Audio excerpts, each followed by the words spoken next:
First of all, I ask any Christian, I challenge any Christian, who wrote the Bible? I've never gotten the right answer since I've asked that question. Every time I ask them face to face, who wrote the Bible? They don't have no idea. They start telling me the apostles' names. You know, they start talking about Judas and John and all these. No, they wrote nothing. Those men were illiterate men. They couldn't even read or write. They were illiterate people. The Bible was written from 100 AD to 900 AD by Phoenicians, followers of Hermes. Thoth, the Atlantean priest king. That's who wrote the Bible. And they didn't write a Bible. What they did was they started copying ancient texts from all over the world, remnants of the Library of Alexandria, copying these ancient texts onto different parchment papers and stuffing them inside of vases and jars inside of caves. Over time, between 100 AD to 900 AD, people, explorers and archaeologists, coming across these vases and opening them up, finding all these ancient writings. These ancient writings were copied from, okay, let me translate this tablet onto this writing, onto this parchment paper, and then store it away, right? They would study these things and read them inside of caves in the middle of the night and stuff like that. And so over the course of that amount of time, 180 to 900 AD, that's after the death, Jesus and Paul and Judas and Matthew, they were dead 2,000 years prior. They were gone, long gone, ancient history. The Bible wasn't written in real time. Nobody was walking around going, what'd you say, Matthew? Let me write this down again. Wait, say that again, because I didn't quite hear that last sentence. Let me write this down again. Nobody's doing that. Nobody goes, no, oh, Jesus, hold on. Say it one more time, sir. I didn't get that last quote you just said. Let me write this down one more time. Come on, man. That was written long after these people were gone and passed away. So where did this information come from? It came from ancient texts and ancient tablets, recopied onto different parchment papers. And the proof is in the pudding. You can go back and you can find those same exact quotes and statements and words out of the ancient text. It comes right from there. Some of it copied word for word directly onto these parchment papers. Then later, people who discovered these things, eventually they came together and brought them all together and said, hey, let's make a canonized book out of this. And that's when the Council of Nicaea got together and they started going through and curating what they would put into this canonized Bible and what they would not put into the canonized Bible. And then when they got to a good mix of neuroscience where they knew they can utilize this information to control masses of people, they said, we're going to put this one out right here. Boom. We altered this. We changed that. We mistranslated this by accident on purpose. We changed this around. We put this over here. We moved this around. We took out the part talking about aliens. We took out the part talking about spaceships and UFOs. Okay, so now I think we got something here. We can dominate the planet with this. Where was Jesus from the age of 12 to 32? Where was he? Where was he? Where was Jesus from the age of 12 to 32? Somebody type it in the comment box. Where was he? Where did he exist? Where was he? Where was he located on this planet from age of 12? Name me the exact countries he went to. Somebody said Jewish carpenter. Good job, Michael. Okay, thanks, Chris. He was in Egypt. Somebody got some knowledge. He was in Egypt. At 12, he went to Egypt to an area called Coptic Cairo with a C, C-O-P-T-I-C, Coptic Cairo, where the cross already long existed, long before Christianity even came into existence. Jesus was not a Christian because Christianity didn't exist. Christ consciousness existed, and there had been many Christs that had walked the planet long before Yeshua, because his name isn't Jesus. I'm only saying Jesus to make you guys understand who I'm talking about. The name is Yeshua, okay? And so the house that he lived in is a shrine. I've been to the house several times. It's in Coptic Cairo. The bed he slept in is still there in the basement crypt area. It's still there. The name is engraved in the windowsill. Him and his mom both went there and lived there. While he was there, what did he do? What did Jesus do? He went to go study the Egyptian mysteries. Yeah. The Egyptian mysteries taught by who? Thoth. T-H-O-T-H. The king of knowledge and wisdom. Tahuti, by many names, you know him by many names. Kukulkan, Viracocha, by many, many names around this planet. Thor, Mercury, same person. So he went there to learn the Egyptian mysteries. He became an adept initiate into the ancient Egyptian mysteries, by the way. An adept initiate, hand-picked adept initiate, and went in deep there. Once he learned the Egyptian mysteries and all the esoteric wisdom and metaphysics, where'd he go next? Tibet. He went to Tibet to learn Reiki healing with his hands, Qigong, and all those arts. He got accepted by the Tibetan monks. But see, they don't teach you this in Bible study. You'll never hear this in Bible study. You'll never hear this. You got to read the Gospel of the Holy 12 on your own, because they're never going to pull it out in church. You know why? They don't even know it exists.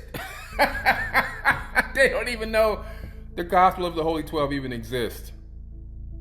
Then after he left Tibet, where did he go? Where'd he go? Now, any Christians on here, guys, you're basing your eternity off of loving this guy, but you don't even know nothing about him. He left Tibet and he went to India to learn the mystic arts. Yeah, mystic arts. The stuff that now Christians call demonic and evil. No, he went to learn the mystic arts. So everything that he went and studied from the age of 12 to 32 to make him who he was, now if you go to church and talk about these things, they kick you out of, they excommunicate you from the church because they say you're worshiping the devil.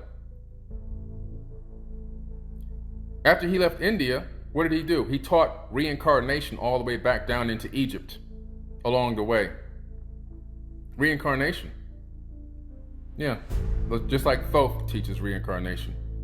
And the ability to ascend to a high level to where you can incarnate at will.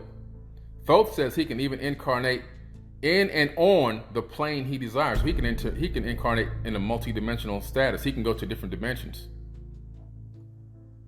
In and on, and at will. At will, he can transfer consciousness into another avatar body. At will. This is what Jesus was learning. And so that's why when you read the Emerald Tablets of Thoth, and in my book, Compendium of the Emerald Tablets, I put Thoth's verses right next to Yeshua's verses in the modern day Bible. So you can see that Yeshua was just quoting Thoth the Atlantean, his teacher. That's what he was doing. He was quoting the words of his own teacher, his master. Because the Emerald Tablets were written 36,000 years ago. So which came first, the chicken or the egg? See, y'all, you think you have a little bit of knowledge, but then you realize, if you drop your ego, you realize you don't know anything. A lot of you don't even know. You have no clue. I put 40 years in. Over 1,000 books, scriptures, cylinder scrolls, tablets, cuneiform, papyruses, traveling the world, meeting with indigenous cultures, meeting with sages, meeting with elders, meeting with homegrown archaeologists and homegrown guides in these jungles, hiking 37 miles through the jungles of Cambodia to temples, doing the Inca Trail, 3-day hike through the jungles, flying over the Nazca lines, going to all these places all around the world, in person, climbing up the Grand Gallery into the King's Chamber of the Great Pyramid.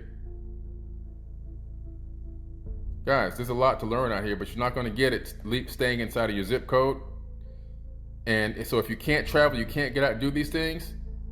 There's so much research material out here, but research goes deeper than watching somebody on YouTube and doing a Google search with your fingers. A 2-second Google search. Oh, I know everything now. No, you don't know anything. You don't know anything. Show me the passport stamps. Get me a pastor that has the passport stamps that I have, that can match me up passport to passport.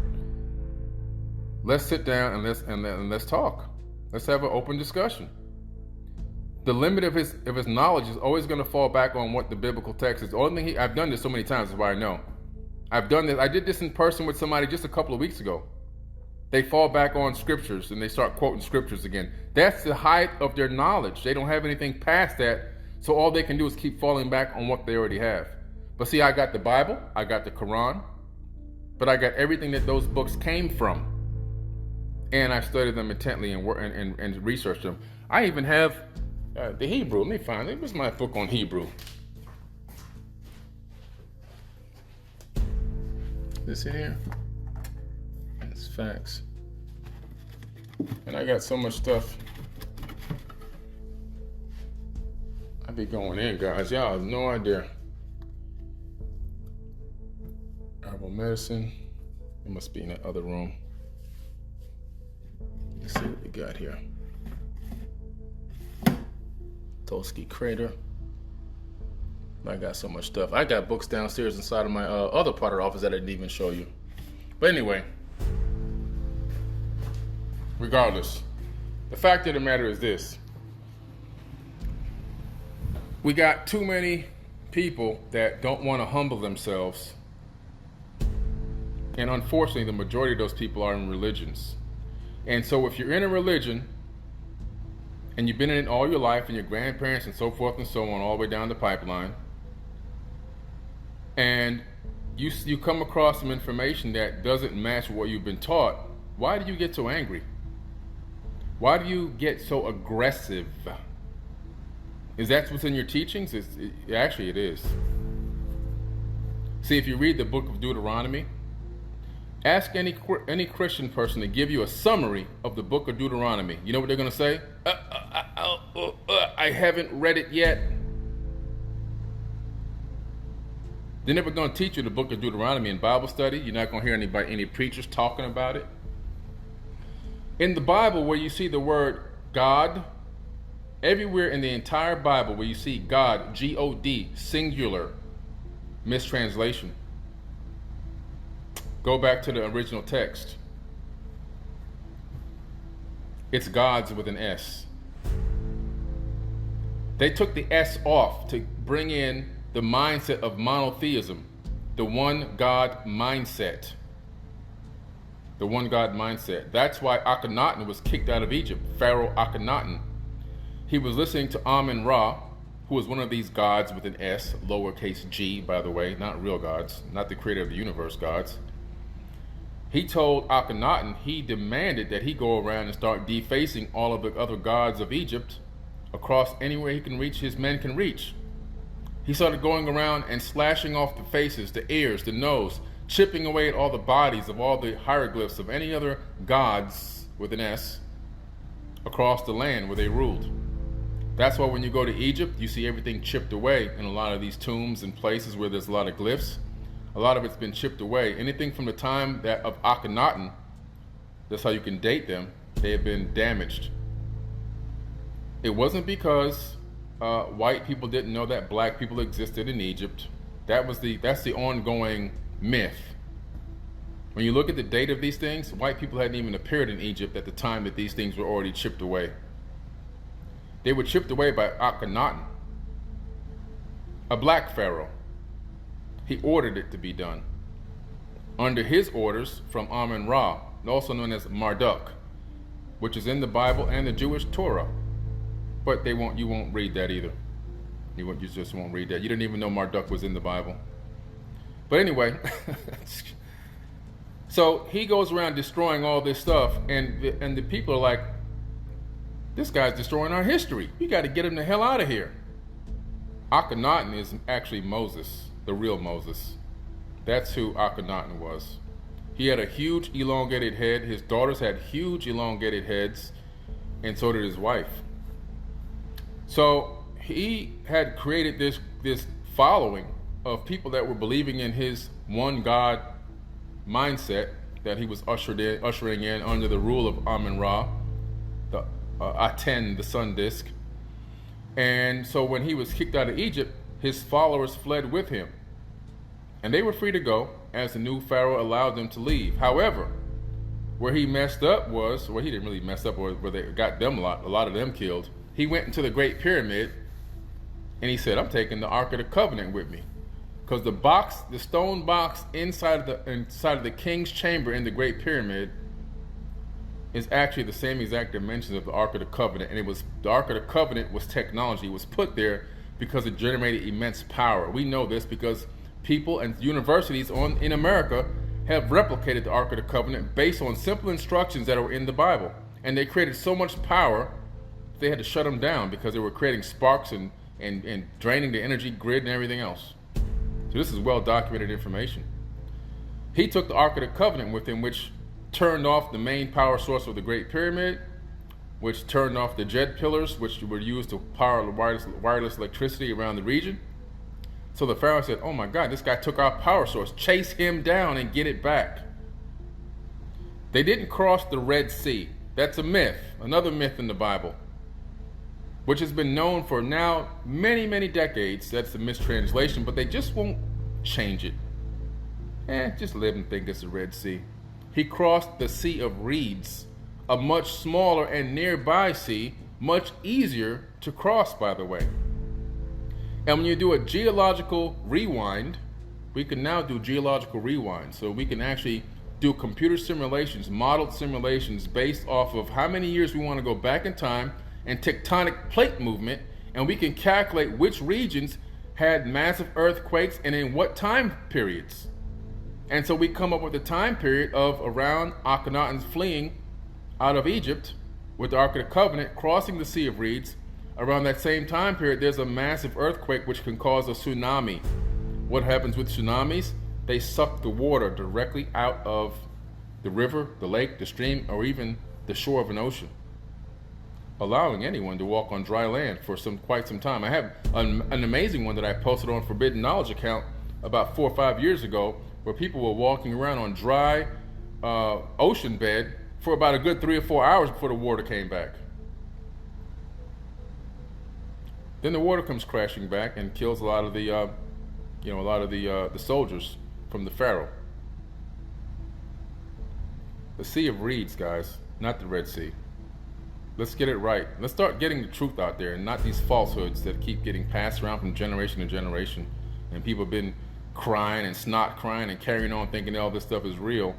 And a lot of it's actually poorly mistranslated, and some on purpose. Some on purpose, okay? It's just so much, man. I mean, I can ramble on this topic for years. Absolute years I can go off on this because I just know too much.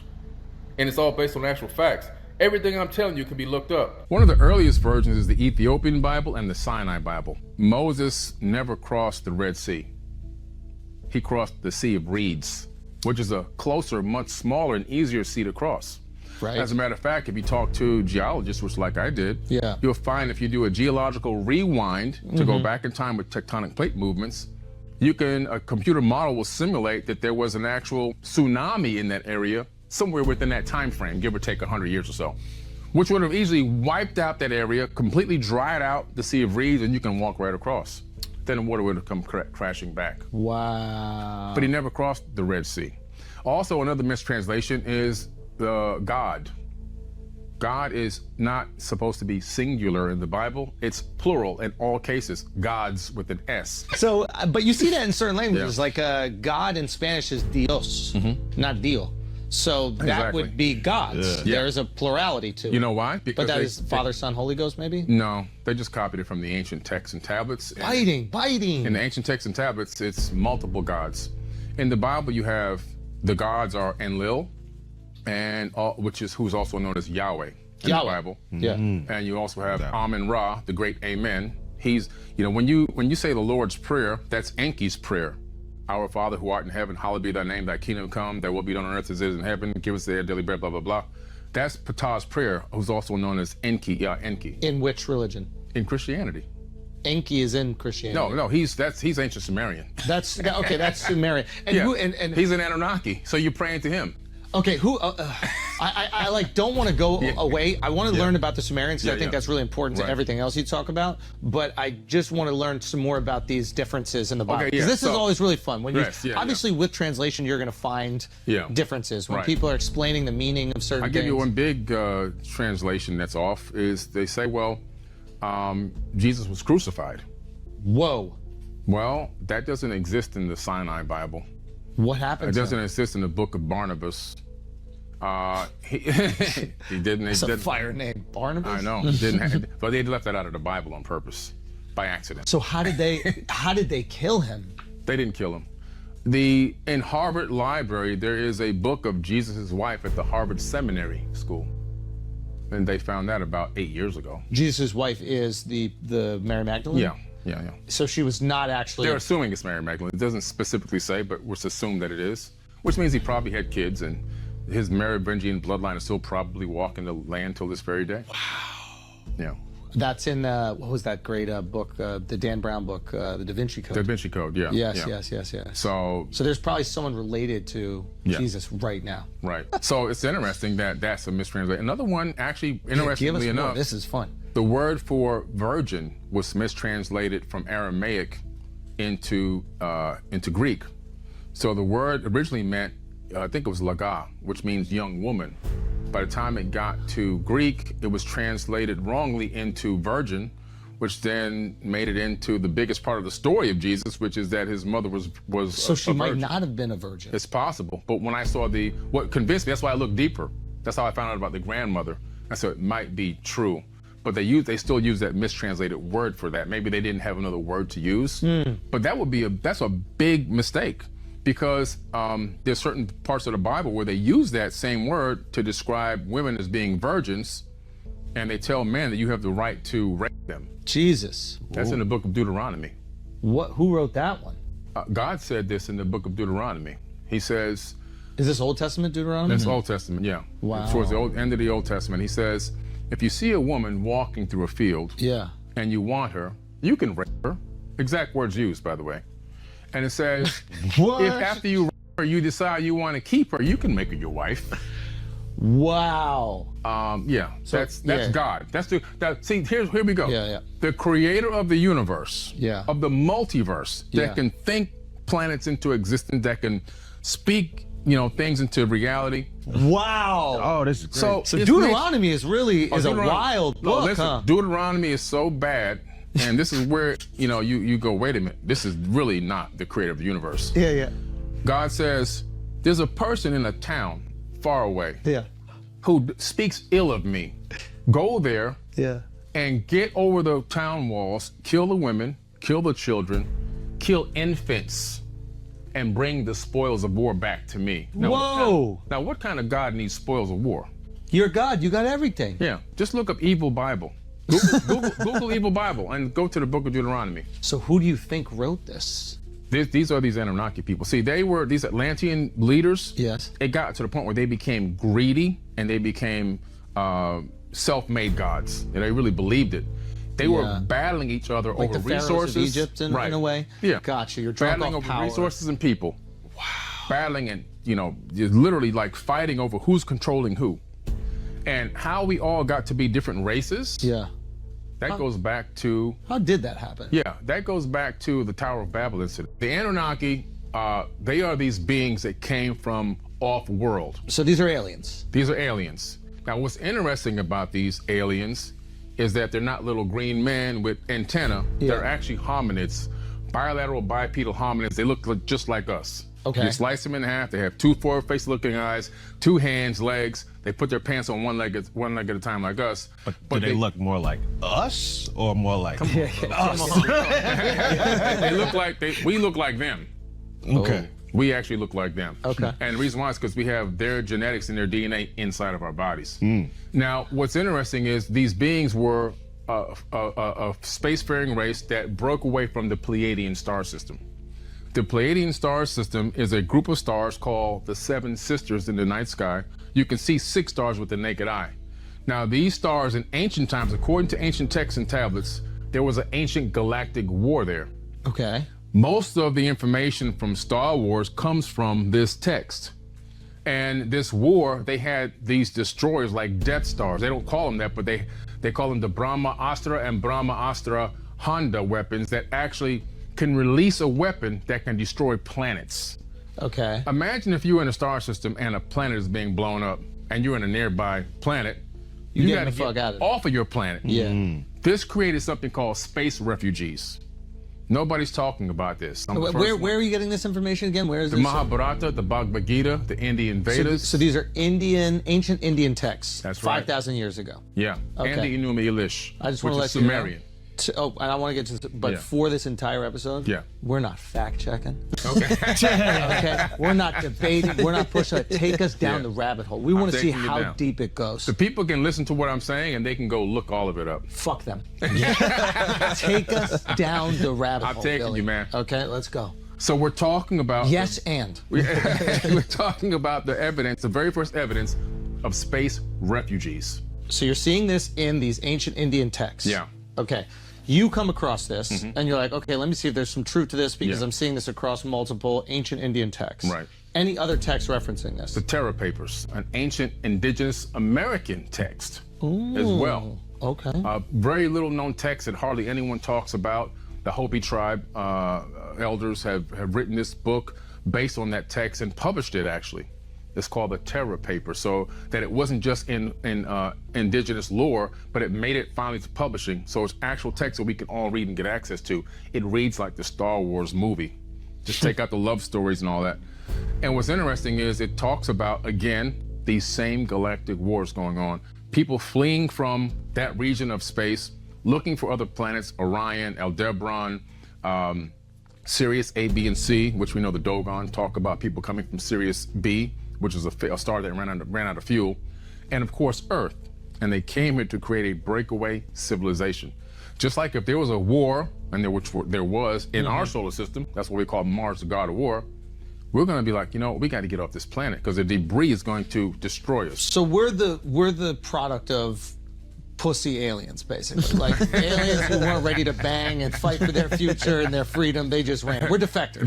They were the elites that had the access to the ships that can take them from one star to another. So are they like the politicians that like didn't go to Vietnam? Right. Exactly. God, so we're the product of like rich, privileged kids. They're the guys with the $10,000 suits that just sent everyone out to die. They would be protesting at Columbia, right? Correct. Got it. Okay, good. Got it. Okay, that's who these people are. And so some of them came to Earth, and so Annunaki is a general term. It doesn't mean one race. It's just like if all of us here got in a spaceship and flew to Mars, and we met a Martian, and he said, "Who are you guys?" We'd say Earthlings. Got it. They maybe would call us Annunaki. Right. Yeah, I wouldn't say I'm Billy Carson from Fort Lauderdale. Yeah. Right. So they would get they're Earthlings. That's one term, but we're all different races here. Right. Right. So, but Annunaki is a term to say those who came from heaven to earth. That's it. In Africa, they call it the Nituru, which means the same exact thing. The gods that came from heaven to earth and turned mud into a kingdom. Now, the civilization they built is the Atlantean civilization. So this is where we hear about Atlantis, the mythology of Atlantis. Right. Got it. Okay. They built the Atlantis. And where's the evidence for this? Where do you read about that? Well, if you look in the text, a lot of the Indian texts, the Vedas, the Mahabharata, the Bhagavad Gita, the ancient lore of the indigenous aboriginals, the Terra Papers, the Enuma Elish, the Epic of Atrahasis, the Code of Hammurabi, the Myth of Etana. There's so many tablets, I can just keep going down. Everybody's referencing the Atlantean civilization. Yeah. Obviously, the most popular one was it Plato's uncle or something like that? Plato. Plato wrote about this. Oh, he did? Yes, he did. Yes, okay. Got it. And so, you start looking at this information. That was more recent. I mean, when I say recent, it's not as ancient. But the account of Plato's account of Atlantis is not that ancient. But we're talking about the ring city, but that was just one capital. So that ring city that was being described is one capital of dozens that existed on Earth at the same time. Do we know where these other ones might be? Is there any remnants? They were on every continent. Every single continent. We're standing on Atlantis right now. We're sitting right on top of Atlantis. It was New York. Yes, everyone on this planet is on top of Atlantis. So when you start to look at the Americas, you discover that there were so many pyramids in the Americas. There were literally thousands of them. What happened to them? The Catholic Church blew up the tops of these pyramids and built churches on top of them. No. Really? Yeah. Come on, bro. Mark, bro. Yeah. Hold on. I was raised Catholic. They never told us that. No, they won't tell you that. Give me a sip. They didn't Great. It's time to get going. They didn't tell you guys a lot of stuff. Hold on. So break this down. Right. There were pyramids everywhere. Yeah. How do the Catholics find out about it? Are they reading the ancient texts? Oh no, they just know that we gotta eradicate this civilization science because we want to impose our will on the people. See, the Catholic Church went through something called the Inquisitions. Yes. And it was the Papal Inquisitions, where they went around the planet and they killed and tortured and murdered 80 million people to convert them into Christianity. And got it. So it wasn't spread like they tell you in church, the gospel means the good news. It was really bad news when these people showed up. It would be like America showing up to your country and you have oil buried in the ground. Really? It's bad. Wow. So they were like giving women fucking rights and shit. Let them read. Ridiculous. Absurd. They have. What the fuck is wrong with these people, man? If you go to the museum in Rome, yeah, you'll find they still have the torture tools there in the museum. They're proud of them. They have the Pope's spear. The Pope's, spear, which went up in a woman's vagina. I saw that one. Pop them open from the inside. Good. They had a spire gracious. that they would lower a man down onto the spire through his butthole over and over again, up and down until he died. Damn, no Diddy, bro. For real. They just had all these torture mechanisms. Yeah. What they would do is get the leader, the king, the chief, the guy who does all the sage and all that stuff. Yeah. The medicine man. Yeah. And then they would say, look, we need to convert everyone to this. And if you don't, then we're going to kill you. You're going to fuck you from the inside out. Yeah, exactly. Damn. So they would make everyone. Who would do the fucking? Because I feel like that would be against Catholicism. It would be one of these people from their church system and be, hey, so there was a fucker. There was a guy who would. There was a guy. He'd connect you and get you lined up perfectly. Yeah. And and do that. Sick people, but they. Do what you gotta do. Yeah. All right? That's wild. You gotta do what you gotta do. You gotta spread the gospel. You gotta spread the gospel. Spread the gospel. It is the good word. Under the order of Rome. Yeah. And but the big thing Rome said was, look, we got to get this money. Yeah. So what we're going to do is we're going to convert our pagan system into a Christian system. We're going to combine the two together. That's why we have all these fake holidays that are all pagan holidays in Christianity. That's my man Constantine, right? Yeah, Constantine. They just combined it all together. Now we got the taxes and we got the offerings. Yeah. We got both. And now we got the people unified, and now we can put our boot on everybody's neck. And so once they reeled up the leader of that village or that town and killed him like that, and everyone saw it, it was like, okay, I'm ready to learn now. Damn. Teach me your language. Talk to me about your God. By the second, third generation, you're born, you're given a name, a race, and a religion, and you don't even know who you are. Wow. So do you know which church in America or which churches are on old pyramids? Oh, no, you just have to go out there. See, anything on, most of the older ones that are on hills with the triptych windows. The triptych windows are the same windows that mimic the 3 windows that you see in a lot of the pyramids, like in Chichen Itza, Yucatan Peninsula, and all of that. Those older ones, if you go to Mexico City, how I learned this, I went to Mexico City, I got a homegrown archaeologist. He started showing me all the hills and all the old churches. He said those were all pyramids. So it's wild, like when you go to the Mexico City pyramids specifically, they show you what it looked like before and what it looked like after. You can never look at a hill again. Right. And not think it's a pyramid after you go see it. Fact. It's so, if go look at it, you can see not Chichen Itza. Yeah, that's the triptych, yes. Ah, wow. At the top of all Catholic churches, the older ones, they all have that triptych design. And most of the ones that are old in the 1800s built on those hills were Go to the Mexico City pyramids and do it before excavation. Because what happens is grass just starts to grow on them. Yes. So they just start to look like terrain. And hills. Yeah, they just big look like ass hills. And people have all these like explanations for it, like my tour guide. Yeah, look at that. So like if you just saw that, like that black and white picture to the right there. Yeah. Tell me that you would never look at that and assume pyramid. Right. Right. Wow. So now I have to look at every fucking hill and go, should we dig this thing up? See? And some of them are just hills. Yeah, some are just hills, but some are these. Right? Got it. So when the Anunnaki came to Earth, were there already Homo sapiens here? Yes, good question.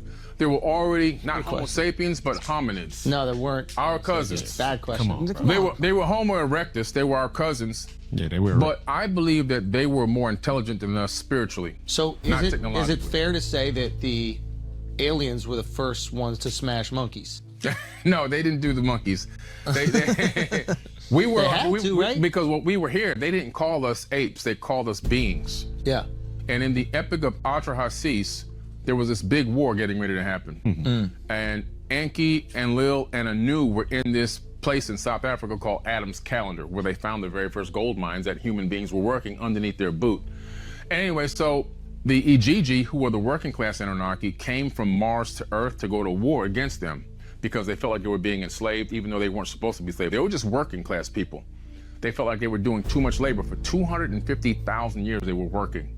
Whoa. And they came to Earth and they encircled the campus and they said, we're going to go to war.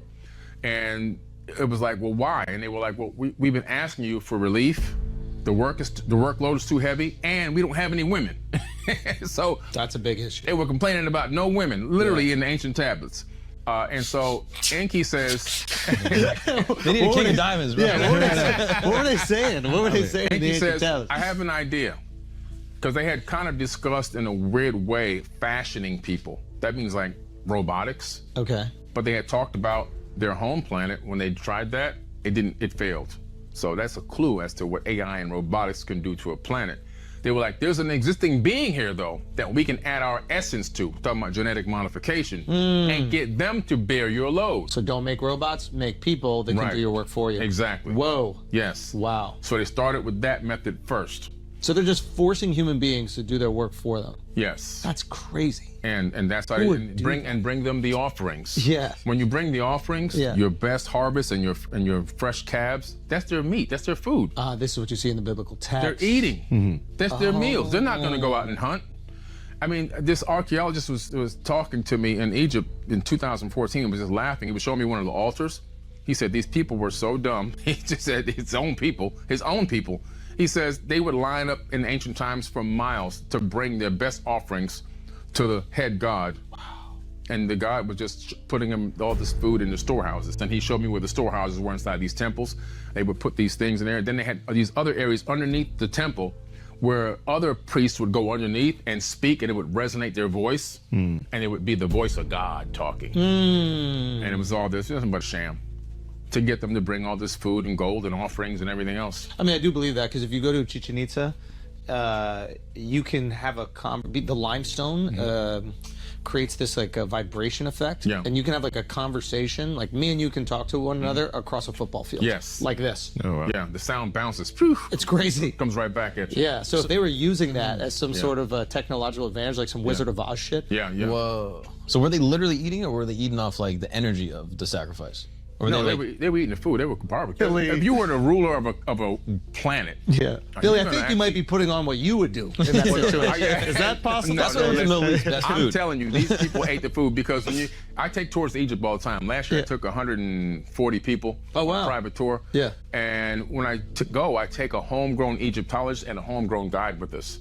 And he takes us to the temples where they actually have the where they actually have the storehouses. It was their grocery store, literally. Wow. Yeah. Okay, is Jesus part alien? I believe so. And was he part alien and trying to do good? Yes, I believe so. So he was breaking away, he was using his power, and he's like, yo, what these aliens are doing to us is fucked up. Right. We need to break free from that, and I'm gonna liberate the people. Yeah, so you have to understand, you're right on point. There's good and evil in everything. Jesus is the man, bro. Yeah, there's good and evil in everything. We're all part alien at this point, right? Absolutely. It's in our DNA. Oh, fuck. I thought he was a little bit more. Well, he was more. He was a little bit more, yes. How was he a little bit more? Well, if you look at the Apocrypha text, you discover that not only was Jesus's mom a virgin birth, but his grandmother was also a virgin birth. Nobody ever talks about that in church, and they hear about that in Sunday school. Wait a minute. So his grandma, wow. Yeah. So you see this establishment of this particular bloodline. Yeah. And then all of a sudden he comes through the womb and then begins to regain all of his own memories, right? So he is a reincarnation of himself from a previous lifetime. Oof. That's why sometimes I hypothesize that he could be Thoth the Atlantean, who says that he could incarnate on and in any plane he desires. Could he have decided now to come back through the womb? So Thoth the Atlantean was the king of the Atlantean Empire.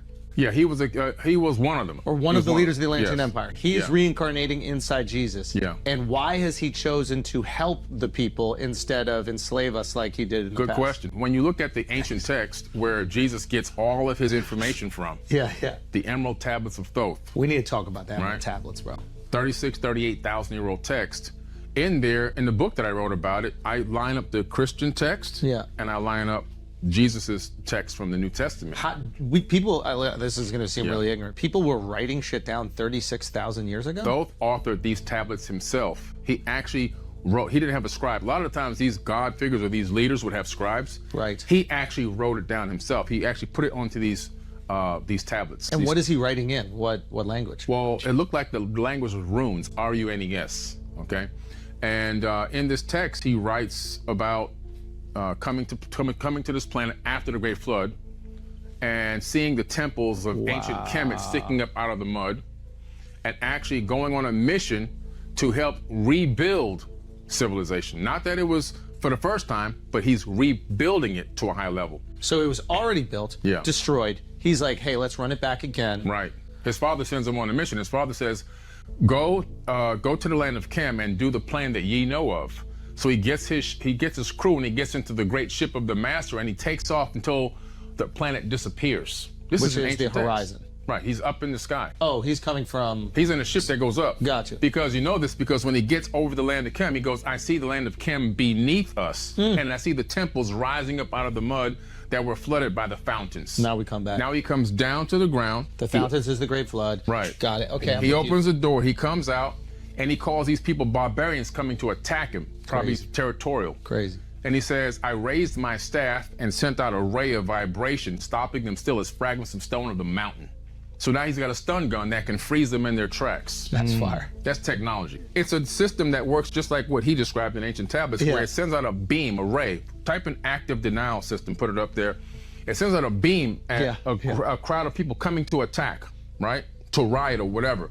And it stops them in their tracks. It makes them feel like they're in pain, makes them feel like they want to vomit, put voices in their head. Wow. Whatever you want to do, you can program the frequency into their body to make it do that. Is this what the people said they were experiencing in the... Cuba? Yeah, the base in... Havana syndrome? Is yeah. Yeah. Okay. Keep going. All right. So, so then here's the key about the God thing. Him, not wanting to be one of these gods. When he released them from that, he started talking to the people peacefully, and they started groveling at his feet. And he said, no, get up. He said, I'm a son of Atlantis. He didn't say I'm God. And he said, I'm a son of Atlantis, and I'm here to bring you back up to a high level of civilization. And he worked with the people for a couple thousand years to rebuild that civilization. Before he left and he told all of his people that came there with him, spread out around the planet. This is how Atlantis advanced again. Spread out around the planet and duplicate what we did here. And this is where you see similar stories across ancient texts around the world. Correct. And those similar stories are higher intelligence comes to us, bestows upon us this wisdom after the floods. The Lakota tribe, the Hopi tribe, the Dogon tribe of Africa, the Aboriginals. I could keep going on and on and on. Matter of fact, the verbal handed down history of the Aboriginals, because I've been there before and hung out, went for a walkabout in the outback with the Aboriginals and went on a trail to go find Proto-Egyptian hieroglyphs, which we did stumble across and get them documented, that they were seated on this planet by Pleiadians. Pleiadians from the Pleiades. Gotcha. The same people that the Sumerians talk about, they call it Mo in the ancient texts. The ancient Egyptians revere it as well, the Pleiades. It's in every text, Homer's Iliad, the Bible, the Mahabharata, any text you go to, and most artifacts are going to have a depiction of the Pleiades or talk about the Pleiades. And what's the depiction? The stars, the 7 stars. Oh, it's that star system. Yeah. Subaru even has it on their logo for their car. So it's a gay lesbian. It's a lesbian. It's a lesbian galaxy. Is that what's going on? Okay. Shout out Subarus. We love y'all. It's a constellation. It's a star system. You had talked about Jesus, where he went from like 12 to like 32. Yeah. Can you explain Jesus' trajectory from 12 to 32 that we don't have in the Bible? Yeah. What does that mean? So Jesus disappears from the Bible at the age of 12, right? He disappears, and where does he go? There's another text called the Gospel of the Holy 12. And in the Gospel of the Holy 12, which was omitted from the Bible, he goes to Egypt with his mother. Now, I've been there, and when I take people on tour, I take them to the place where he slept. It's still there. It's a crypt now. It's like a place to go there. You know where it's at, right? It's inside a church, right? Coptic Cairo, correct. Right inside that church. They converted it into a church. And he went there to study the Egyptian mysteries. He went there also to learn all about the ancient mystery schools, and then he left there and he went to Tibet to learn the mystic art. Tibet, he went to go learn, not mystic arts, but went to go learn spirituality. He went to Tibet? And mystic arts, yes, mystic arts, and then he went down into India, learned about reincarnation and all of that. and then he came back down, and he reappears in the biblical text when God says in the Bible, I called my son out of Egypt.